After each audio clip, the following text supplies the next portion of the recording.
Essa aqui é a nossa segunda parte da aula sobre vasculite. Se você quiser assistir a primeira parte, clica no card que está aparecendo aí em cima, ou então no link da descrição, onde está escrito primeira parte. Se você já assistiu, pode continuar com o vídeo. Arterite temporal de células gigantes. Às vezes chamada só de arterite temporal, às vezes chamada de arterite de células gigantes, tá? Depende um pouquinho de como você encontrar nos livros ou até mesmo numa prova que você pode fazer. A mais comum entre as vasculites é essa aqui. É uma condição inflamatória, porque ela recebe nome temporal, porque ela pega a artéria temporal superficial, tá? Então ela pega a artéria temporal superficial. A gente percebe aqui num paciente que tem arterite, que a gente percebe uma inflamação e uma dilatação nessa região. E isso, pessoal, causa dor. Uma coisa muito importante para o exame físico é palpar a região temporal. Ele vai ter dor quando você palpa essa região. E por ser arterite temporal o nome, não significa que vai pegar só ela. Ela pode pegar a temporal e outras artérias próximas à temporal, certo?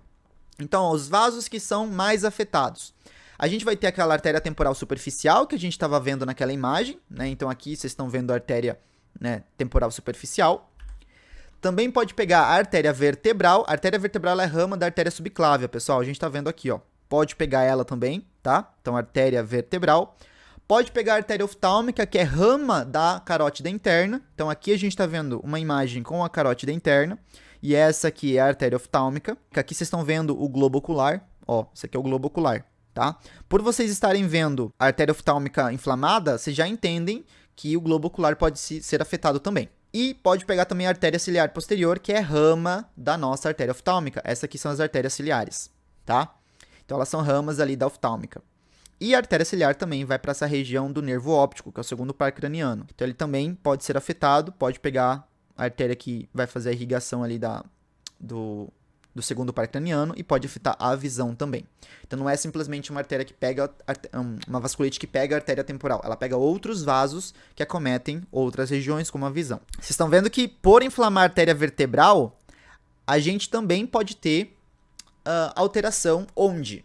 A gente pode ter alteração na parte encefálica.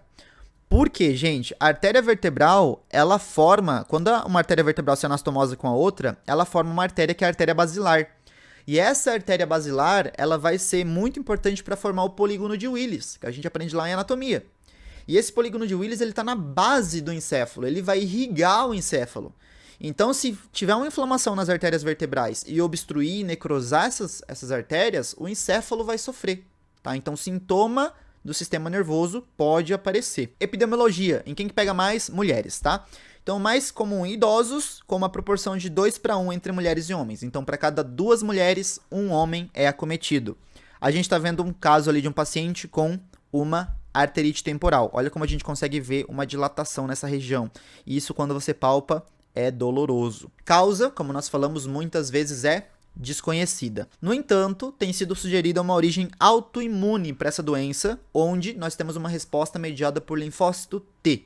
Então, os linfócitos T vão começar a inflamação, diferente de algumas vasculites de pequeno calibre que a gente vai falar mais pra frente. Então, linfócitos T vão começar a inflamação. Por que chama vasculite de células gigantes, gente? Olha só, isso aqui é um corte de um dos vasos que estão inflamados, né? Pegaram o vaso, a artéria temporal, cortaram e a gente está vendo ela. Vocês estão vendo que nesse corte, isso aqui é tinção de hematoxilina e eosina, tá? Vocês estão vendo que nesse corte nós temos na periferia uma estrutura mais escura? Isso aqui a gente também percebe uma estrutura mais escura. Para quem não está entendendo, isso aqui é a luz do vaso, ok? É o lúmen do vaso, é a região interna. E isso aqui tudo é a parede, tá? Então, daqui até aqui é a parede do vaso, certo? E repara, a parede está engrossada, isso é importante, tá? A parede está bem engrossada, porque a parede normalmente não tem essa espessura. O lúmen, ele está bem pequenininho por culpa da inflamação que fez um espessamento da parede. E nessa região periférica que nós temos umas células escurinhas, é porque o núcleo delas está grande. Então, a gente vai ter uma inflamação granulomatosa envolvendo células gigantes multinucleadas, que começam a ser formadas por culpa dessa inflamação crônica. Então, a gente começa a ter essa formação de células com núcleo gigante aqui por culpa da inflamação crônica. E é isso que a gente está vendo por causa dessas células com núcleo grande, tá? Bem escuro aqui. Então, nós temos um pouquinho de célula gigante aqui, um pouquinho de célula gigante aqui, ó. Aqui tem certo?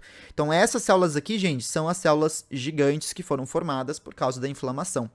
E olha como a gente tem ali um espaço, um orifício bem pequenininho, né? Um orifício bem minúsculo nessa região, tá? Que é o vaso já cometido e não tem mais uma inflamação, uma circulação tão importante para essa região temporal. Manifestação clínica, pessoal. Início é insidioso. O que significa início insidioso?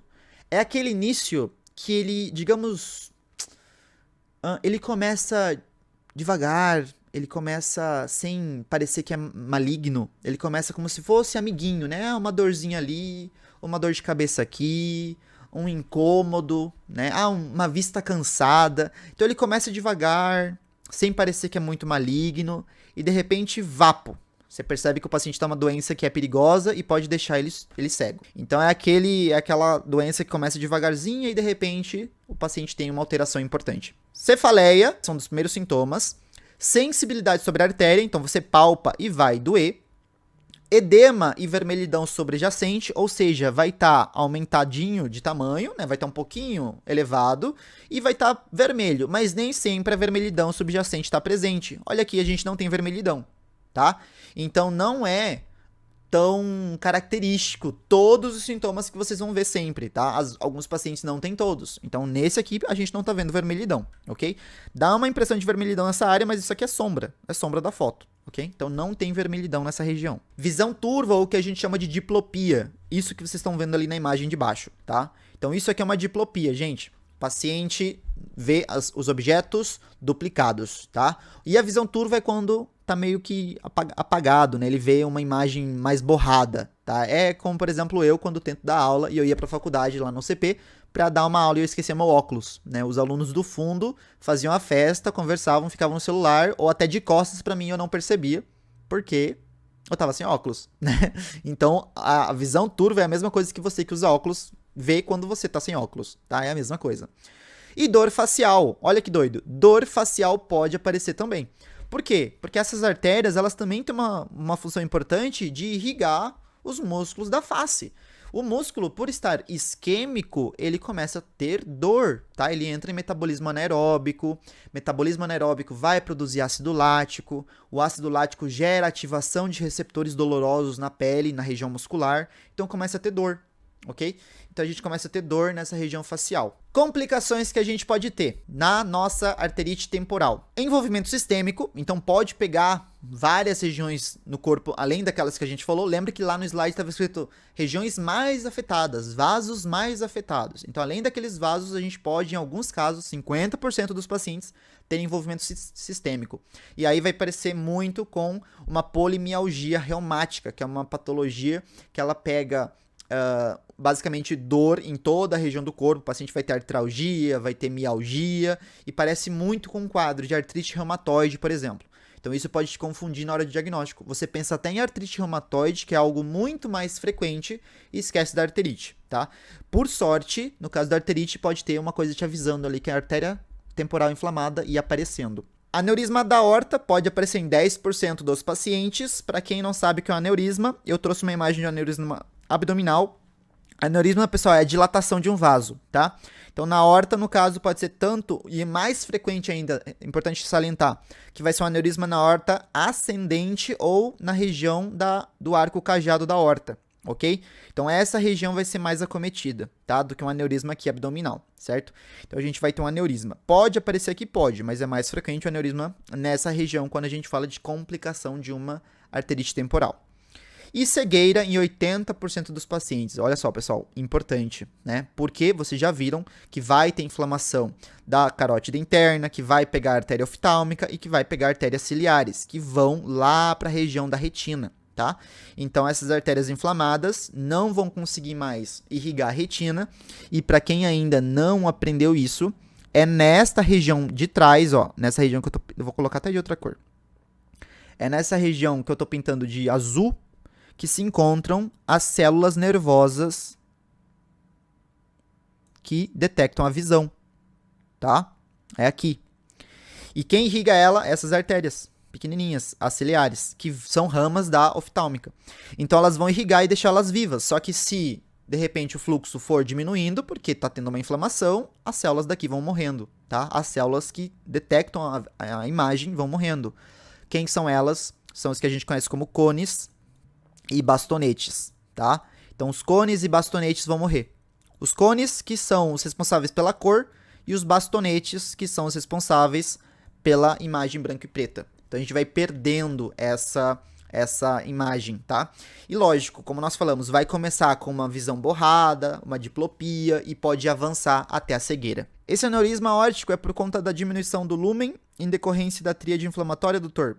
Pode ser pelo seguinte, Jefferson. Não sei em que semestre você tá, mas vamos falar um pouquinho de fisiologia, para vocês verem a importância de fisiologia no entendimento de uma doença. Imagina que nós estamos olhando aqui para o cajado da aorta, ele gera, né, os seus vários vasos. Eu vou fazer o vaso lá em cima já. Imagina que a gente já tá vendo a artéria carótida interna. E aí ela originou a artéria temporal, aqui para cima, artéria temporal, tá? A temporal tá inflamada.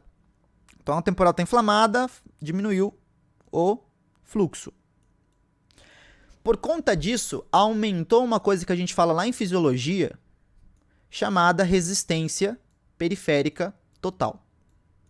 Que é a resistência que o fluxo tem que vencer para passar. Ela aumentou, porque não tem mais um calibre como deveria, porque está pequenininho o calibre. A resistência periférica total, gente, aumenta a pressão arterial do paciente.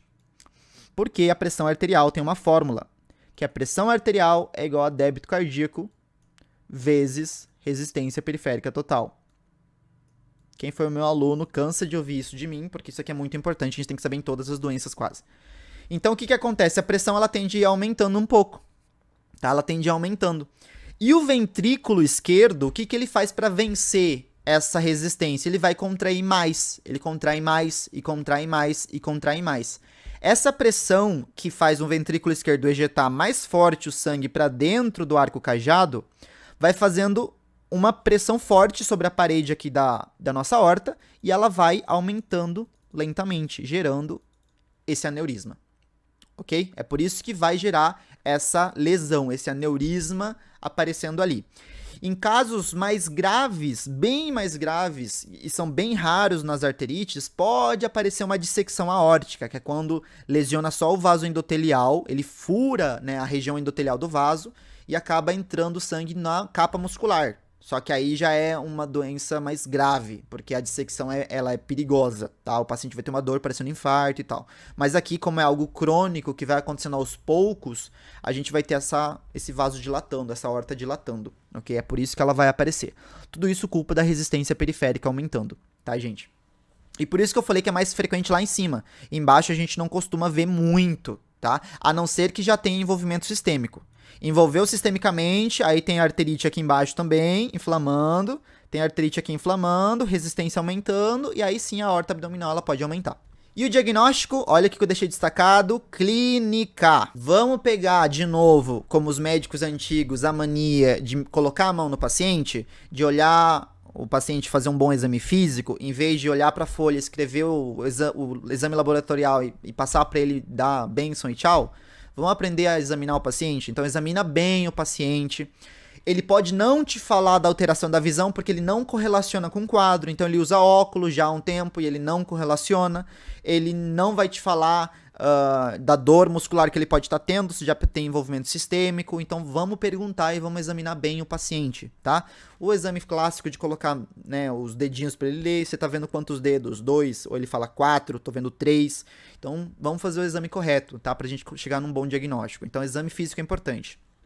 Isso aqui, gente, muita gente me pergunta, até me perguntaram nesse tempo, professor, a VHS proteína C é importante no COVID, né? Porque me falaram lá, o médico falou, nossa, sua proteína C tá alta, significa que o COVID tá grave, né? Gente, qualquer quadro inflamatório aumenta a VHS e aumenta a proteína C, tá? Qualquer quadro. Isso aí é mais fácil do que 2 mais 2 é 4, certo? Se você sabe de patologia, de fisiopatologia, você vai entender que qualquer patologia inflamatória tem VHS e proteína C reativa elevada. Elas vão aumentar, porque a proteína C reativa é uma proteína produzida durante a inflamação, e o VHS, que a gente falou que é quando as hemácias rompem, ele fica acelerado, ele aumenta quando tem inflamação. Então, paciente com vasculite sempre vai ter VHS. Então, vocês vão perceber que sempre isso aqui tem que ser algo que eu vou solicitar, mas eu vou perceber que vai estar aumentado, ok? Basicamente eu vou perceber que está aumentado. E o diagnóstico final, biópsia de artéria temporal, né? Então o que a gente está vendo ali, a artéria temporal com calibre engrossado e a gente percebe as células de núcleo grande, né? As células grandes aqui, ó com o núcleo grande, né? Então as células de núcleo gigante. Então essas células aqui vão estar presentes na nossa inflamação. E essa aqui foi a nossa segunda parte da aula de vasculite. Se você quiser assistir a terceira parte, clica no card que está aparecendo aí, ou até mesmo no link da descrição, ou na tela final que está aparecendo agora para você. Se você gostou da aula, não se esquece de deixar seu comentário, deixar um like e se inscrever no canal para não perder nenhum outro vídeo. É isso, até a próxima aula.